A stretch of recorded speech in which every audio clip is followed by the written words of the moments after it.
Hi everyone. Today we'll be talking about crystal gemstones that are produced naturally on the earth.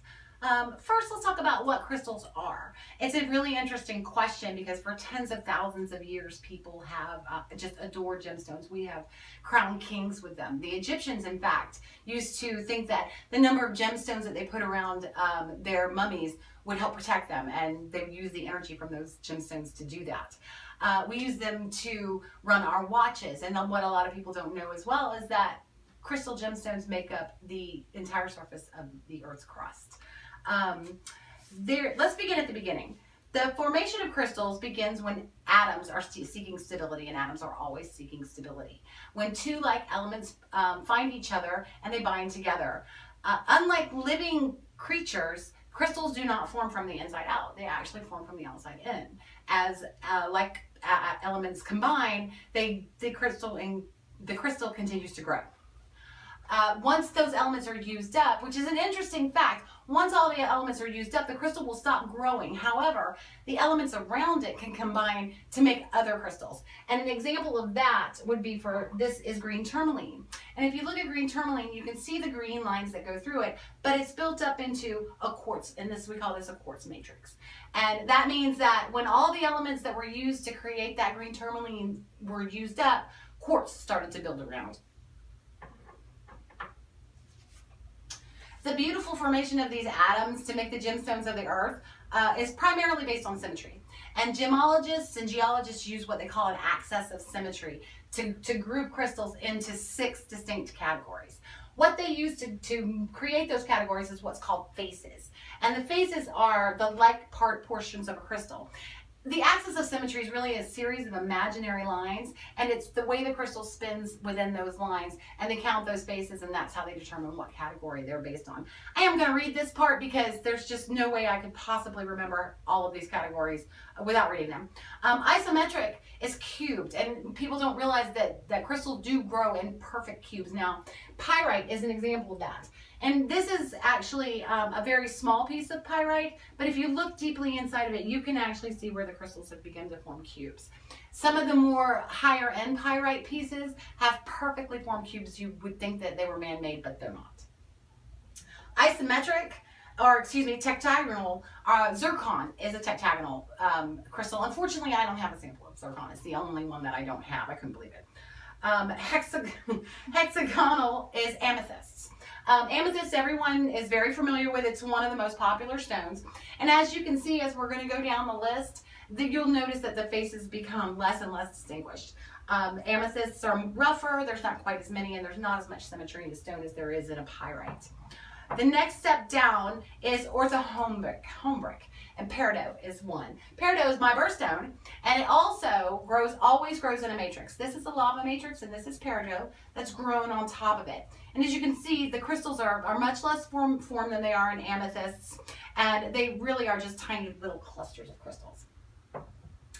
The next step down is monoclinic, and that is howlite. Howlite is extremely popular, and a lot of the costume jewelry that you'll find is dyed howlite. It has lots of crystal facets, which if you look at it through a loop, you can really see it. It really does sparkle a lot. It's a beautiful stone. And then last but not least is the triclinic category. And blue kyanite falls into that category, and as you can see, it's beautiful blue, but there's really not a lot of symmetry to this, and there's almost no faces. It's really the lower end category as far as the 6 categories are concerned.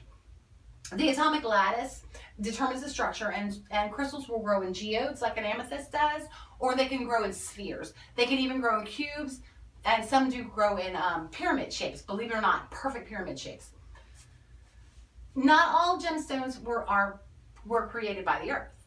In the 1700s, Dr. Joseph Mayor, he's a professor, or was a professor at a professor of natural history at the University of Prague. And what he found was a stone called moldavite. Moldavite is what is called a tektite, and tektites are stones that were created not of this earth. They were caused by astrological events, asteroids hitting the earth and things of that nature. This is a tektite, and this is the stone that's created when that heat from the asteroid hits the earth. Now, one of the effects of the the asteroid that hit in Czechoslovakia is moldavite. Now, moldavite is the only gemstone quality tektite, and what they think this is actually part of the meteorite that melted as it was entering the Earth's atmosphere, and it splashed up when it hit the Earth. And these little moldavites were found. They're only found in 2 parts of the world, southern Bavaria in Germany, and also in neighboring Austria. This is a tiny little piece of moldavite, but if you hold it up to the light, you can see that you can see through it, and it's clear. But kings and queens have treasured moldavite for centuries, and they've been using them in jewelry and crowns. It's actually a very sought after stone, which is why this piece is so small. People have also known for years about the energy properties of quartz.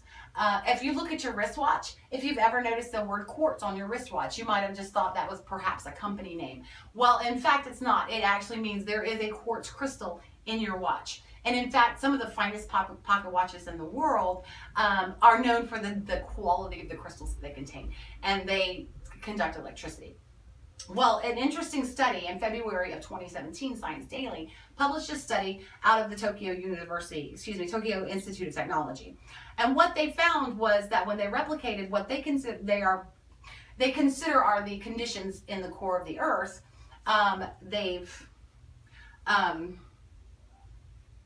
when they replicated those conditions, they found that they were creating quartz. And they feel like quartz might be the reason why the Earth maintains its electromagnetic field.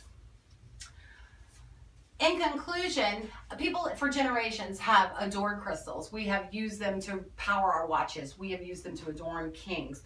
They've been used to heal. They've been used for currency. They have been used as weapons. The ancient Egyptians collected them. Crystals and their energy are around us all day. And isn't the Earth a beautiful thing that she can make her own jewelry?